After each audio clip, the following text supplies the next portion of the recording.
Welcome everybody to Accost the Field / Facebook Live instant reaction post game from the, are we going? Yes.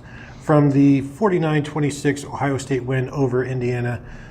Wasn't the prettiest game, and we talked about that in the post game. Urban Meyer was asked about it, and he's like, well, you know, you throw for 455 yards, you put 49 points on the board. Like, if that's a bad game, I guess you take it. But offensively, sure, we could talk about that in a little bit. But Tom, my overwhelming thought from this game as we were watching it is this team is not winning a national title. This defense won't allow it. And even though things got better in the second half, there's still always going to be a first half to play. Right. You cannot give up.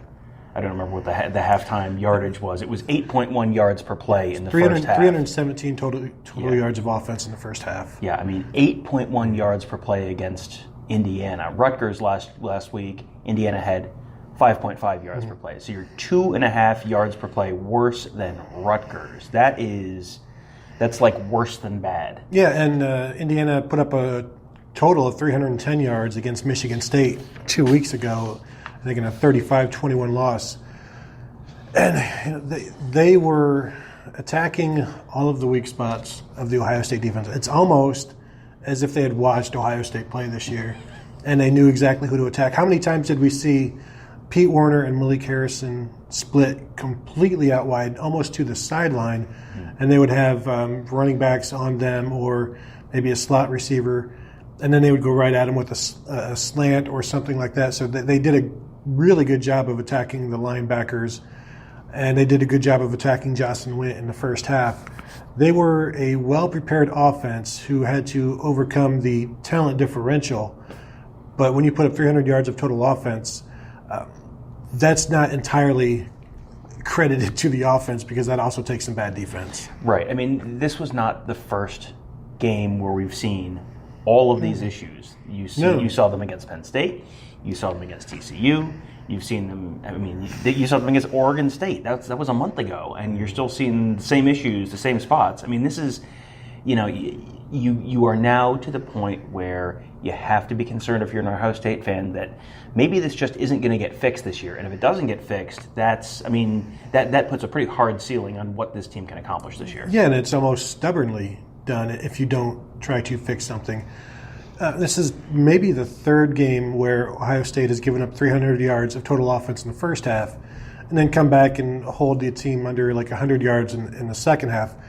Indiana had 89 yards in the second half today. So that I wanted to ask Urban that, and I got shot down by Jerry because I was, I guess too late getting my hand up. But is this defensive staff better at adjusting than they are game planning?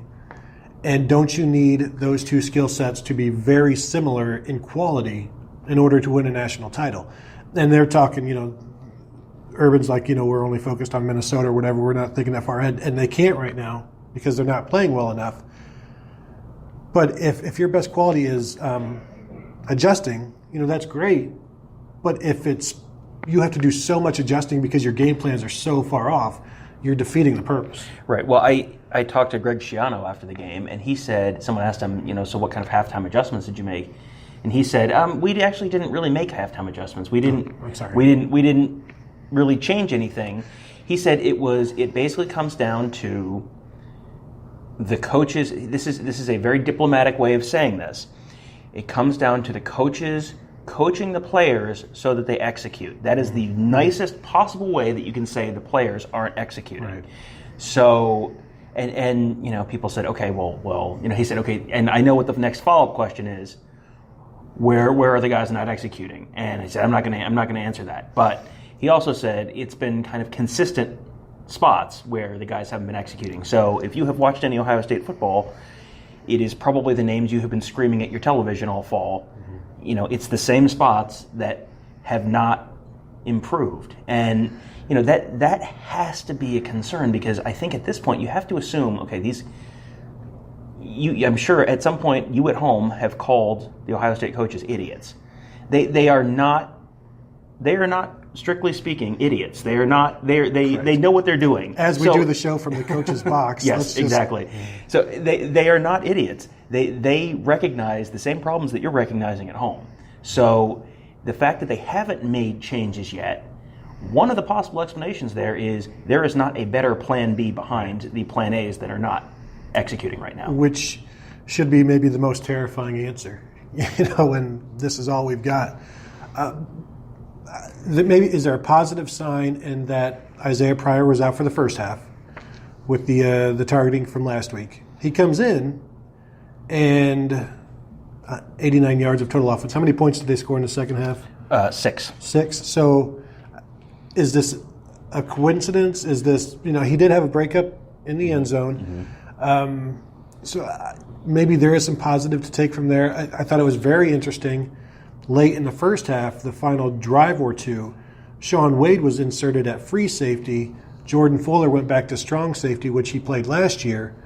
And I think that's something that we've talked about would maybe be the best thing moving forward, because the free safety spot requires cornerback skill sets, which is what Shaun Wade has, and Jordan Fuller was outstanding last year as a strong safety. That seems like a natural progression, especially when you consider how frustrating or unproductive. I'm trying to be as You're being as diplomatic as Greg Schiano right now. As unproductive as the lineup they had out there in the first half, which isn't the everyday lineup, but it could be if something happens to Isaiah Pryor, or if we see maybe next week that things are no better even with Isaiah Pryor.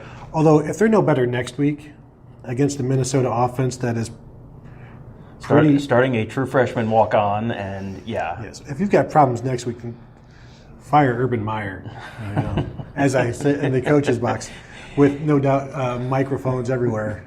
Actually, you may not know this, but we're actually recording this conversation. That's right. Ohio State doesn't have to have the booth bugged. We're actually bugging our own conversation. And we know Urban listens to the show. It's a joke. Tom, speaking of Urban Meyer, yes,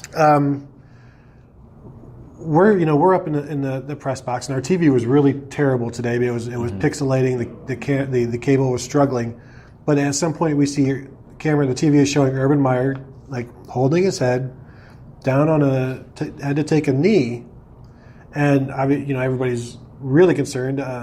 What was the press box is sometimes it's not loud, but it can be chatty. When that happened, everything got quiet because everybody's looking at the TV and then looking down on the sidelines to see what's going on.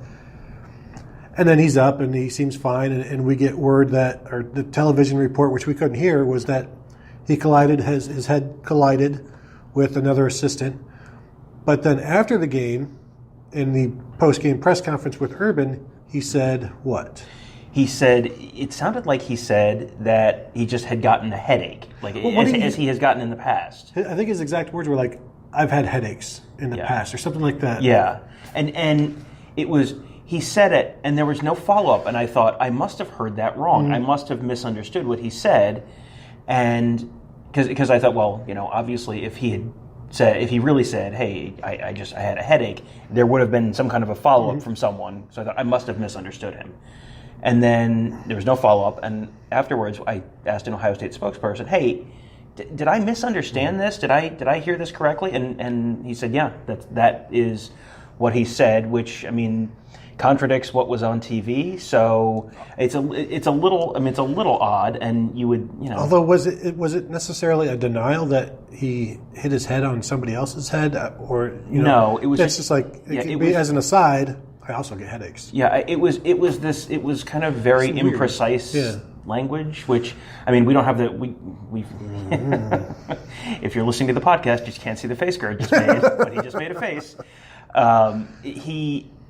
It was not quite a direct answer, but the question was phrased a little strangely too, so you weren't necessarily going to get a truly direct answer. So I don't know quite what to make of that. It was just awkward and jokey. So, was he trying to make light of, or trying to lessen what many thought was a serious thing? Mm-hmm.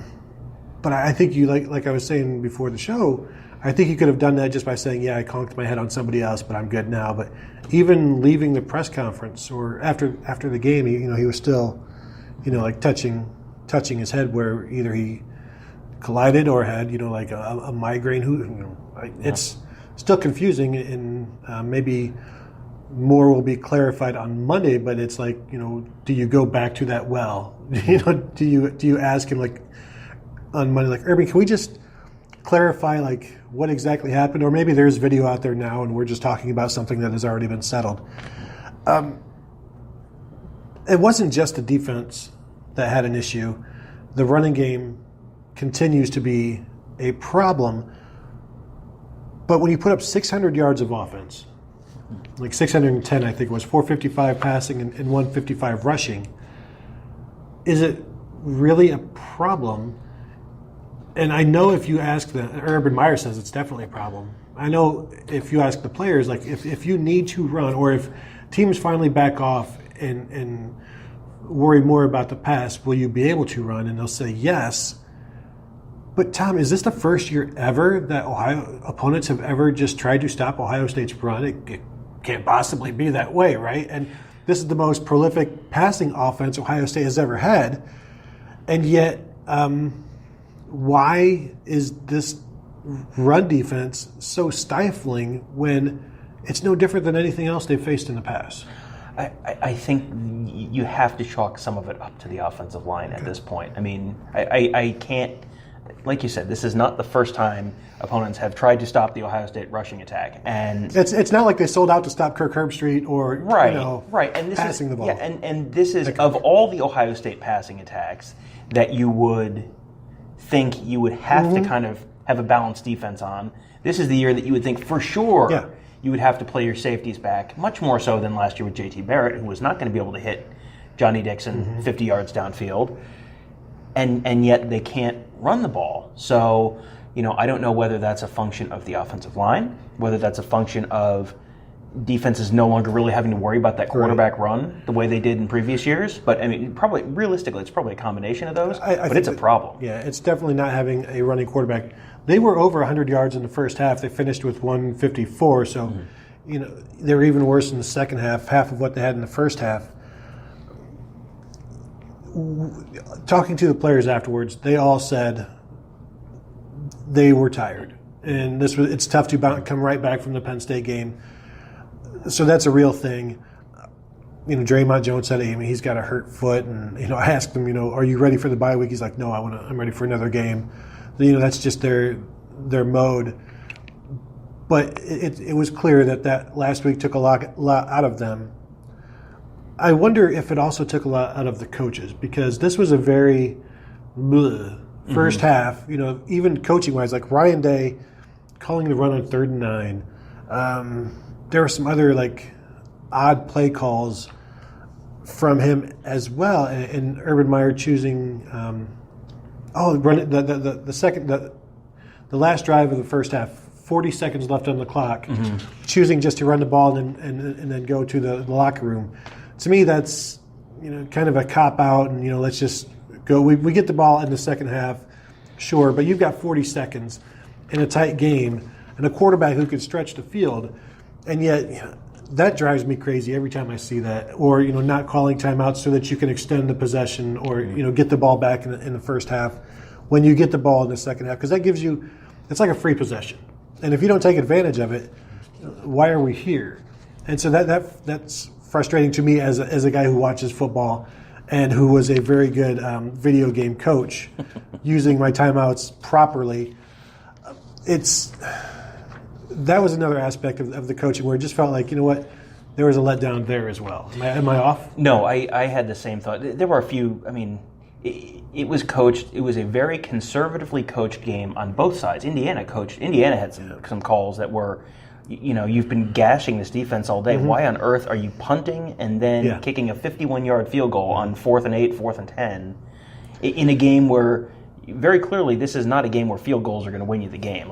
And it's not a field position game. It's a, hey, everyone's scoring touchdowns, let's score some touchdowns kind of game. So Indiana was doing some dumb stuff too. But yeah, that was a very strange decision because Urban Meyer is typically fairly aggressive, and you have the quarterback who can take shots downfield, and it wasn't like he was making terrible decisions. He had a couple picks, but generally it was, hey, he got hit as he threw, or something like that, where it wasn't like bad decisions. Right. It was maybe they're concerned about the pass pro, and again, you have no timeouts at that point because they burned all 3 timeouts on defense. That's in the another first. coaching letdown aspect. And Greg Schiano talked about that. He said, that's obviously don't want that. Someone asked him, has that ever happened to you before? You've had 3 timeouts and a half on defense, and he said, he figured at some point probably it had, but he didn't remember it. But wouldn't he be like, I coached at Rutgers. Do the math. Any bad thing that has happened, yes. Exactly. So he's hit for the cycle. Yes. He said basically there were different causes for it. One of them, they were in the wrong personnel. They had a personnel switch that they didn't like. One of them, he didn't like the defense they were in against the formation that Indiana was showing. I don't know if you remember what the third one was. So it wasn't like very consistently there was different stuff. But one of them, you pointed out up during the game, they had Pete Warner outside against a wide receiver, which is that's not a matchup you want. Right. So they call timeout. They come back in, and it's Pete Warner against a wide receiver outside. So I don't know what got fixed during that timeout. I believe the third timeout was Greg Schiano wanted to have a team photo back with the scoreboard as a backdrop because Ohio State was beating Indiana, if I recall. As you may or may not know, Lee Corso did not actually do that. Fun fact. But did Greg Schiano? Maybe. I don't know. Hard to say. The other, one of the interesting things, we saw Justin Hilliard at linebacker in the second half at will. Oh, it was because Malik Harrison went out. I didn't even notice that. And Jonathan Cooper went out as well. Urban Meyer said that they're still being evaluated. That would be, losing Malik Harrison, losing both guys would be significant. Cooper, he's started every game this year. You can't lose 2 starting defensive ends. Even at Ohio State, you can't. That's tough to overcome, and we'll see how long he's out. Like I said, Draymond Jones is ready for some time off, but he needs it. He's not ready for it. Mike Weber, he looked. He had some good burst moments today, but they're still pretty beat up. Even Dwayne Haskins, was limping out there, got hit a couple times. You get one more game, and then it's the bye week, right? You go to Purdue. Purdue too. Gee whiz. Yeah, you got two more weeks. You get Minnesota next week, which is another one that, even if they play badly, you're going to beat Minnesota because Minnesota is not very good. But then you got Purdue, and Purdue is a team where you cannot just roll the ball out there and assume you're going to win, because what's Rondale Moore going to do against this back seven? It seems pointsy. Don't let Pete Warner get mad. And don't let any linebacker get matched up on Rondale Moore. Jordan Fuller is going to have a hard enough time by himself. You put a linebacker in that slot, and it's over. Yeah. Over. And then you got a safety that takes a bad angle. I was going to say, you get safeties back there. That's what they're there for, right? Yeah, it's next week will be a win. They will be 7-0, and then the Purdue game. After that, you've got Minnesota will be a win, Nebraska will be a win, Purdue at Michigan State, at Maryland. That's a real letdown, look ahead spot, and then Michigan. You have 4 theoretically losable games left, 2 very losable, 2 if everything breaks wrong you could lose kind of games. So. This goes back to what we said earlier. The problems haven't been fixed yet. You are running out of weeks in which to fix the problems in games that you're going to win one way or the other. And if you can't fix them, then I guess you have to score 49 points every week. And as much as the offense is dynamic, when you come up against a good defense, where Urban Meyer will always say, and any defensive coordinator, offensive coordinator will always say, if you're one-dimensional, you can be stopped. And if you don't have to do much, we don't really know, if a defense worries more about the passing game, will the running game open up? And will the Buckeyes then be able to control things? Because they haven't started this poorly running the ball since 2011, but they're still averaging over 500 yards of total offense. So, if you're complaining, it sounds petty, but it's significant, and it's not good. It's not a good sign. It's not a good trend. Eventually, the passing game, and we saw he got pressured a couple times, threw 2 interceptions like on those two pressures, and it was pressured a few more times than that. But they're going to come up against some defensive lines that can get after him, and if the running game isn't going, and he completes 75%, and I'm critiquing his play, 3 yards short of the school record. Tied the school touchdown passing record for a single game. I mean, he could have done much better. But it still comes back. We talked about Michigan earlier this afternoon. You're going to have to run the ball. I don't care how well you throw it. You're going to have to run the ball to beat Michigan. You're going to have to run the ball to beat Wisconsin. You're going to have to run the ball to beat Georgia, Clemson, Alabama, all of those teams. And I don't see any way they can run the ball on those teams. Well, you go through today's stats. J.K. Dobbins, 26 carries, long of a 9, average of 3.2 yards per carry. That's abysmal. So many games this year, his long has been like 9, 10, 8 yards, which is not him. And you would think, like, if they're loading the box, if you get past that second level, there should be more long runs. There should be more hits. And, we're not seeing that at all. A couple high points today. Paris Campbell, 142 yards receiving, 2 touchdowns, including a 71-yarder. Johnny Dixon, 73 yards, a touchdown. Terry McLaurin, a couple touchdown receptions. Ben Victor, a touchdown reception. I mean, there are certainly bright spots. We've been dwelling on the negative because you kind of have to, because this is a game where Ohio State's supposed to put 49 points on Indiana. Yeah. That's what you're supposed to do. You have to start looking at you have to focus on the defense, because otherwise you're Luke Fickell after the Michigan game in 2013 going, did we win, and then you lose the next week. Before the game, I compared it to like a boat. Now, I don't want to call it the Titanic, but it's like a Titanic where, you're looking up, look at the ballroom, look at the chandeliers, it's so beautiful. Look at all the, all of the paintings. It's so beautiful. Meanwhile, there's a gigantic hole on the side of the boat. It's an awesome piano you've got over there, and the guy playing it is really good. And the band sounds great. Yeah, and everything is beautiful, but the water is gushing in at an alarming rate at 93 yards, per room, 93 yards of water per second, school records per second. Everything might look great up in here, but down there, on the defensive end, you've got to plug those holes and quick. And then not only like plug them, but they have to become a strength. Just not making mistakes is one thing, but you've got to make plays.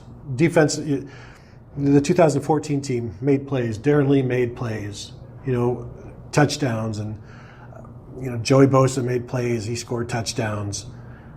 If you're not making plays, even if you're just playing okay and playing well, very well, you still need to be outstanding. You still need to be putting pressure on an offense.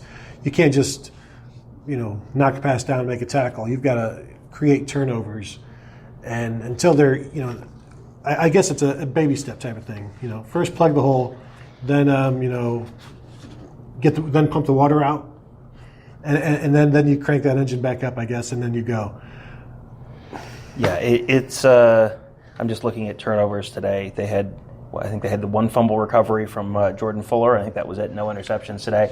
I mean, at some point, you're 49 passes, right? 49 passes for Indiana, and no interceptions. Yep. I mean, that's they have not. They have not. I mean, how many interceptions have they had this year? 5. Yeah, they came into the game with 5. Yeah, Peyton Ramsey has thrown 5. I don't know if they have others. Yeah, but I mean, it's.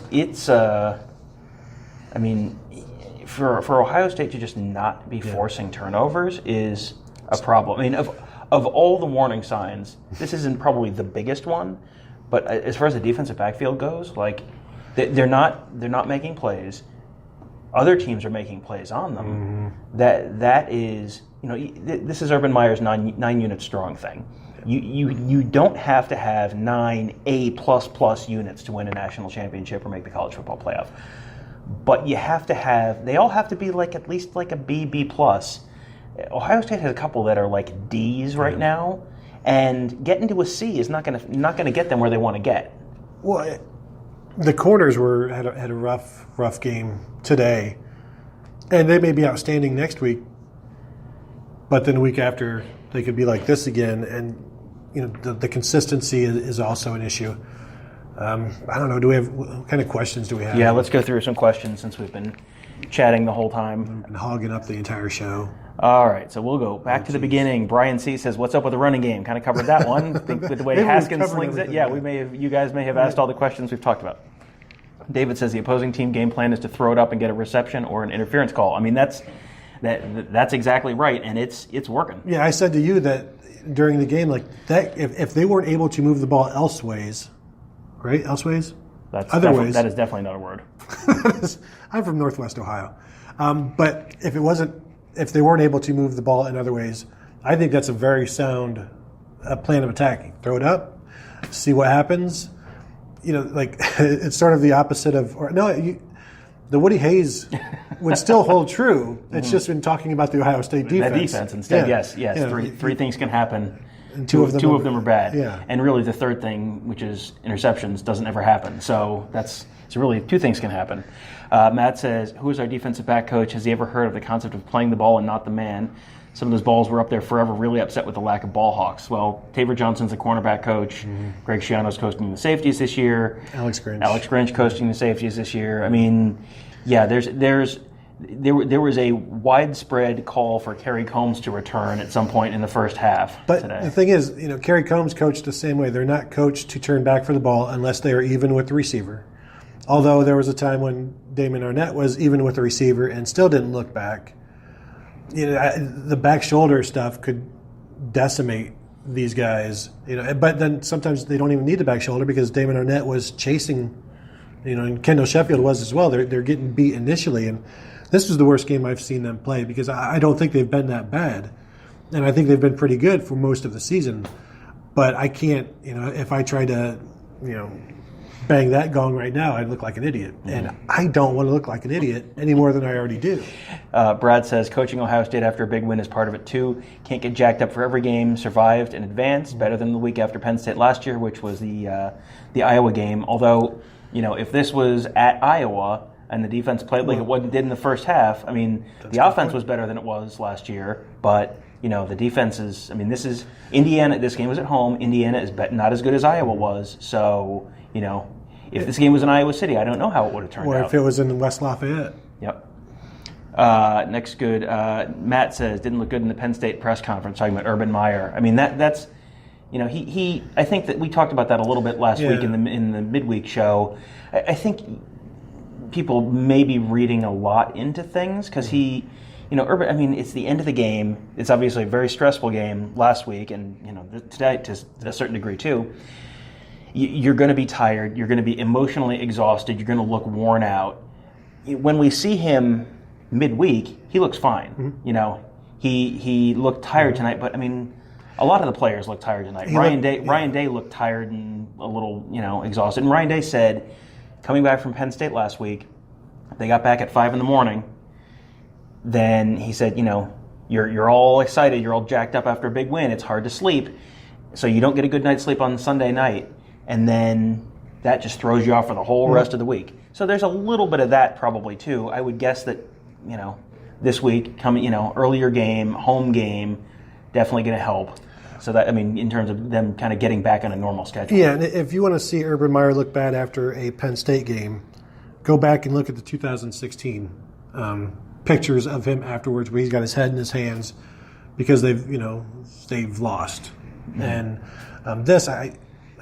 we talked, like you said, about. I think people are just looking. They see him on the sideline, but then of course we see him on the sideline today, and he's like on a knee. And you're like, what the crap? Yeah. Maybe but I'm not. We covered it. I don't think there's an issue there. Mm-hmm. Matt says, how come Tate isn't coming in on the 5th series? Wanted to see what he can do to spark the run game. Martell not playing today was surprising to me. The game was a little closer than I expected. Mm-hmm. So that's probably part of it.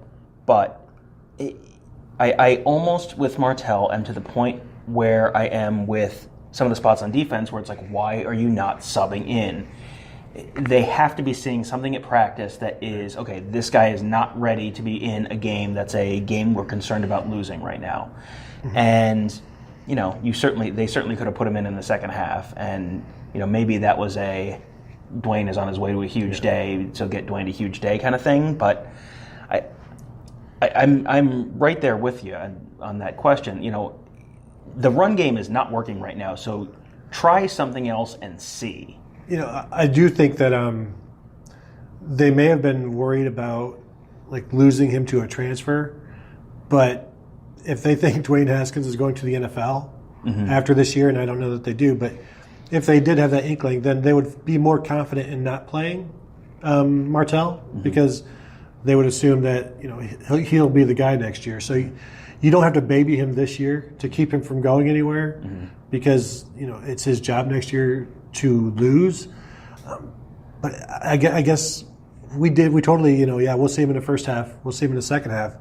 But when you come out of the gate, they're so lackluster.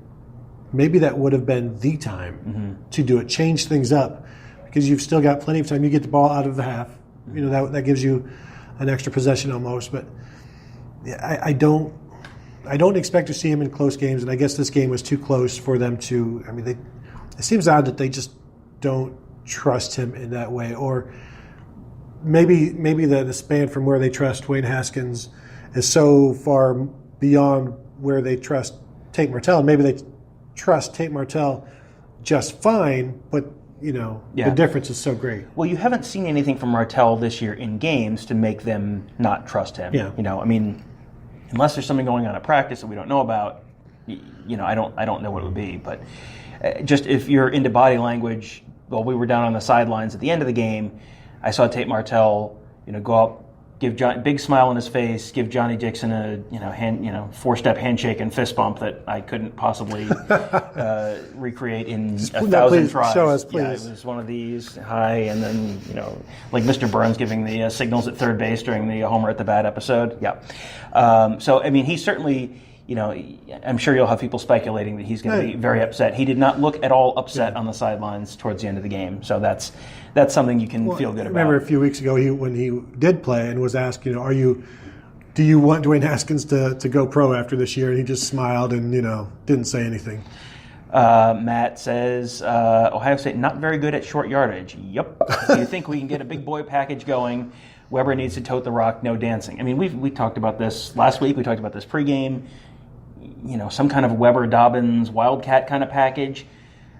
I think it is. You are far enough into the season now that the problems have not resolved themselves. Yeah. That you got to try something else. Whether it's a Weber Dobbins Wildcat, whether it's Martell at quarterback, what you're doing is not working. Try something else. Because they are going with their quote unquote jumbo package because they've got two tight ends in there. Maybe you see a change next year. Not that they'd go to any of the freshman running backs, but you're bringing in bigger running backs, guys who are going to be, 6'1", 220, who could become 6'1", 235, and be a nice complement to J.K. Dobbins, who is never going to be 220 or anything like that. But at this point, it's not working. So yeah, you got to try something else. Treebuck says we were lucky. It poured down rain in most of the afternoon and evening in the 419. We're in the press box. We're always lucky. It's always 70 degrees and 70 degrees and clear in the press box.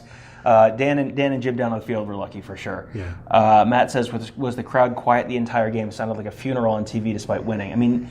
We had the windows closed in the press box, so it's kind of hard to tell.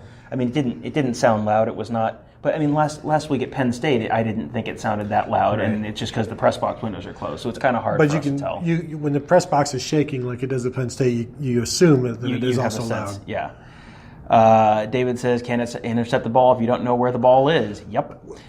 In your opinion. Brad says to get INTs, they have to be near the ball. Defensive backs aren't tracking the ball; they're reactionary. Kim says we're a buzzkill tonight. Yeah, well, welcome to Ohio State football.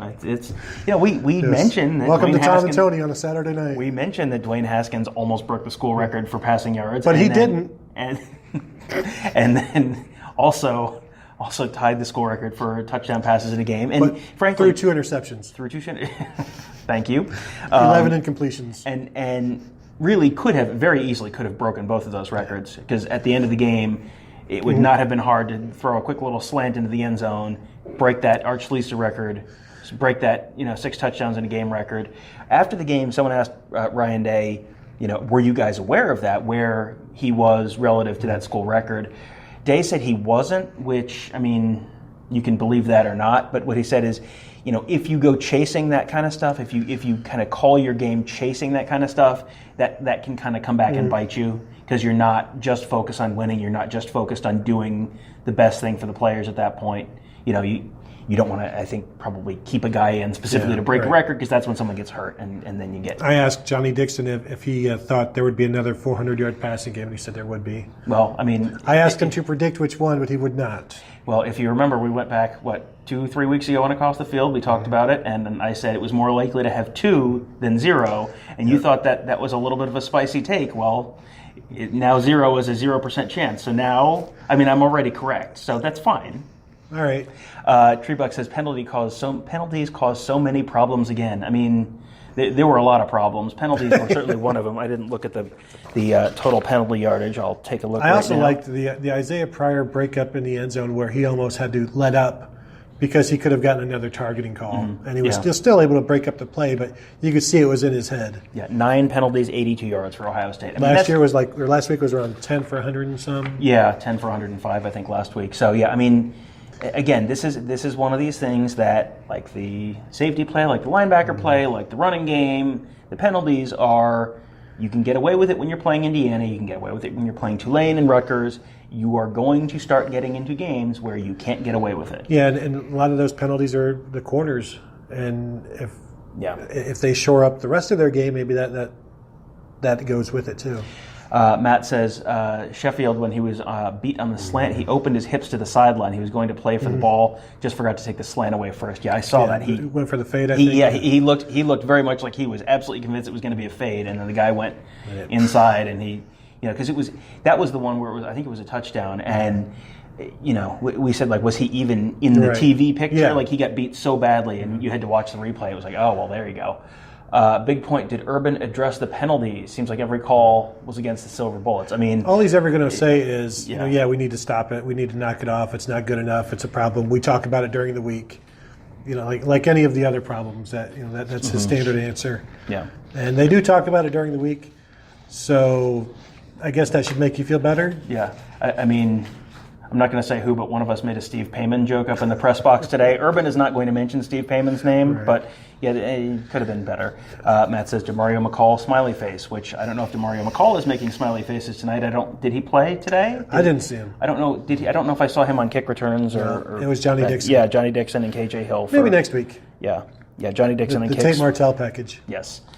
Next week is the week everything changes.